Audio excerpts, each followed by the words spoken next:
welcome back to my film and TV channel. You're all staying safe and well. We've got a film I look forward to. I like the first two incarnations, as this is number 3. There is a number 4 coming out as well. Both these films have been shot together. And the number 28 comes to mind. Yes, we're talking 28 years later now, following on from the other two. A teen horror this is classed as. Interesting. So for that, they put a sort of young teenager in it, which will obviously no doubt please me. Probably not, but we'll see. Zombie thriller, horror, you name it, it is what it is. It's a post-apocalyptic coming-of-age horror. I've seen worse coming-of-age films. I've seen a hell of a lot better, even with less zombies or whatever we call them. Produced and directed by Danny Boyle, of course, written by Alex Garland. The third instalment, as I said, 28 Days Later film series, following 28 Days Later in 2002, 23 years ago as I'm recording this, and of course 28 Weeks Later, which of course was 18 years ago in 2007. The main protagonists in this, and I do say main because some of them are a little bit underutilised: Jodie Comer, Aaron Taylor-Johnson, Alfie Williams in his feature film debut. He's not done a lot before this, and Ralph Fiennes, yes, the main guys. And it marks the return of Boyle Garland and cinematographer Anthony Dodd Mantle to the series, all of whom worked on the original film with Cillian Murphy, also serving as executive producer. It's released in the UK and the United States on the 20th of June. I'm doing this review on the 22nd of June 2025. And as I quickly mentioned before, it was shot back-to-back with its sequel, 28 years later, The Bone Temple, set to be released in January 2026. So we don't really have long to wait, do we, for that one? Right, let's have a look at my thoughts on this. £60 million, dollars budget, so what, 52 million quid. Not a small budget, but the opening chapters of this do have a sort of low-budget feel for me. It just there's nothing wrong with that. On the big screen, it's quite atmospheric. It's sort of old-fashioned. It's something you probably might have watched in the 70s in the UK. That sort of feel to it. There's that vibe about the film and the production values. So there's nothing wrong with that. That's fine. And since 28 Days Later, though, there's been some pretty strong post-apocalyptic films coming out and TV series, of course, there has, hitting our screens and TV. So I really wanted something a little bit more special with this, especially when I saw some of the reviews that were very, very positive. I was a little bit unsure as to why a young lad, I mean, if you look at the plot, a young lad has to be tested. I don't know what age he's supposed to be. As you imagine he's supposed to be 13? I don't know. I'm very poor on kids' ages these days. But yeah, it's just very young. In a world like this, where obviously it's life and death and you're all on an island protected from marauding zombies, would you really be sending 12-year-old lads out or girls to kill zombies? Wouldn't you sort of be waiting for a 16, 17, something like that? I mean, perhaps I'm naive, I don't know, but I think as far as the plot's concerned, there's certainly no reason why an older teenager and better, I will say this now, actor couldn't have been used for the main role, because let's face it, this is the lead role this young lad's taking on. And I think it would have worked just as good. I mean, a mother, if you like, a protective mother doesn't want his 12-year-old son, of course, to go out trying to kill zombies, but then neither would she want a 16-year-old son or daughter to go out killing zombies. So I don't think there's any real need for that. Is it trying to appeal to a younger demographic? But it's a 15 rating, so apart from at home, where obviously younger people can watch if the parents agree and grandparents agree, I'm not too sure why they've gone for someone so young, and that's just my idea of the plot and why they went for this young lad. Hunger Games and all that, I mean, it works for the younger female. It doesn't matter, male or female. Age-wise, I think he's just too young in this role. I just don't think it works particularly. I think it affects the whole story. Of course, they may have been after the Last of Us vibe, Series 1, which obviously had a youngish starring Bella Ramsey. Well, that was Bella Ramsey. She had her own style, didn't she? This lad doesn't get anywhere near that. And he did put the poor lad under a lot of pressure, in my opinion, to do this. And he coped admirably with it. But sadly, what we see on screen isn't absolutely fantastic. Emma Keeley from Collider liked it though. She scored this 90 out of 100. She said, an exciting and terrifying horror movie, a fresh and nuanced entry into the zombie catalogue, a mesmerising philosophical tale, all packed into a coming-of-age structure.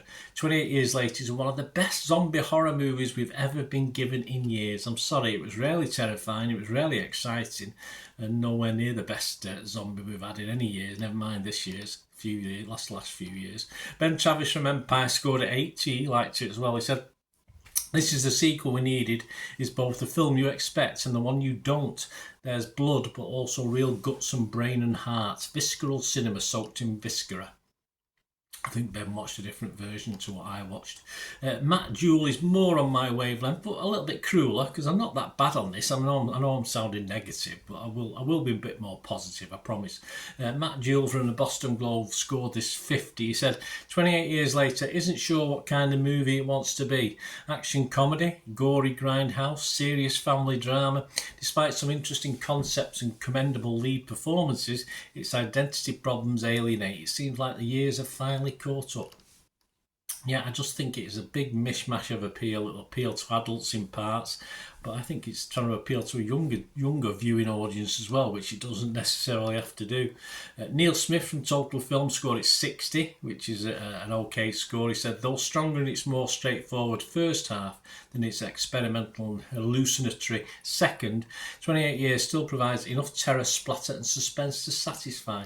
Well, my satisfaction came with the experimental and the hallucinatory, to be honest with you, Neil, so I disagree. I thought the second half was better than the first.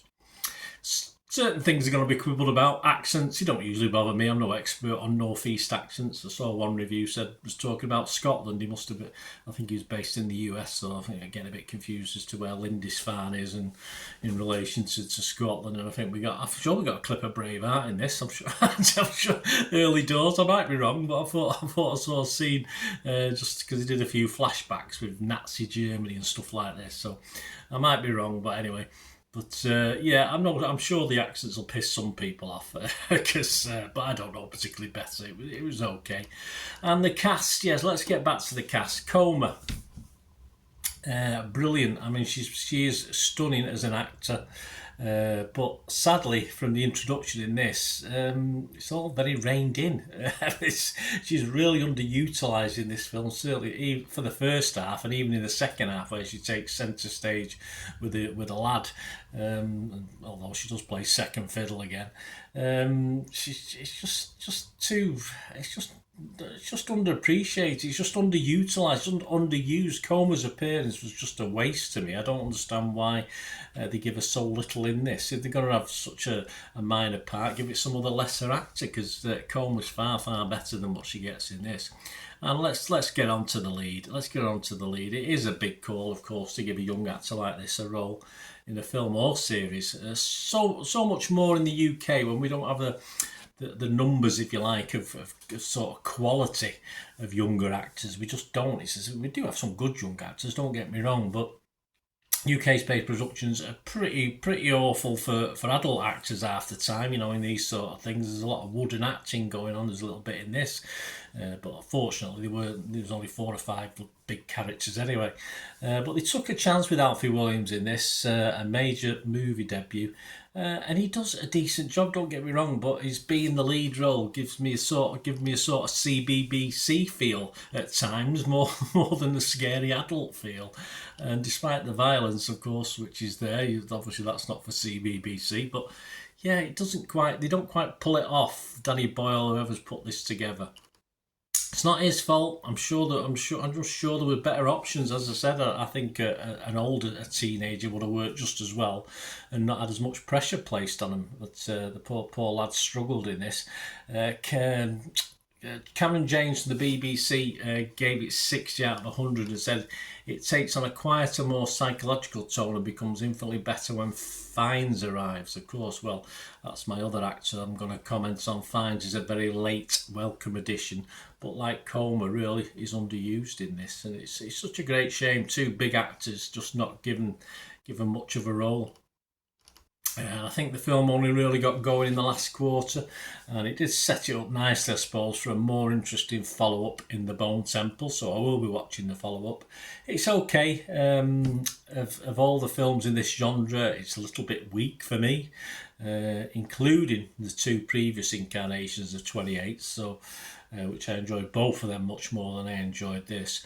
And sadly, part of the blame has to be due to the choice in the lead, not the lad's fault, just the actual casting of this and the idea of the plot of a younger version, a younger kid, but someone we needed someone a little bit older, a bit more gravitas, a bit more about them that could have grown into the role. I don't think this young lad did that at all. So not his fault, just a poor choice for me. Generally, though, as you can see, it's been positive. I'm not a total disaster on this, as my scores will tell you in a minute. Rotten Tomatoes, 89% of the 205 critics were impressed with this, 183 fresh, but yeah, it's a few rotten, 22 rotten on this one. So, you know, the website says 28 years later taps into contemporary anxieties with the ferocious urgency of someone infected with rage virus, delivering a haunting and visceral thrill ride that defies expectations. I'm sorry, my expectations were fairly high having seen the reviews on this, and it didn't defy anything for me. Metacritic, again, good, 52 critics, 42 positive, 9 mixed and 1 negative. So it got 76 out of 100, so that's okay. Rotten Tomato users, Joe Public, you and me, 3.6 out of 5. Metacritic users, a little bit less, 6.3 out of 10. And Internet Movie Database, where it all matters really, and people are going to look at this like I did and think, oh, this looks a good film, this, and then they might be disappointed, like I was a little bit. 17,000 scores and reviews, and it's getting a 7.2 out of 10. So there you go. And the positive for me was, despite the limitations, and there were limitations in this, I was disappointed more the fact that I was expecting a little bit more.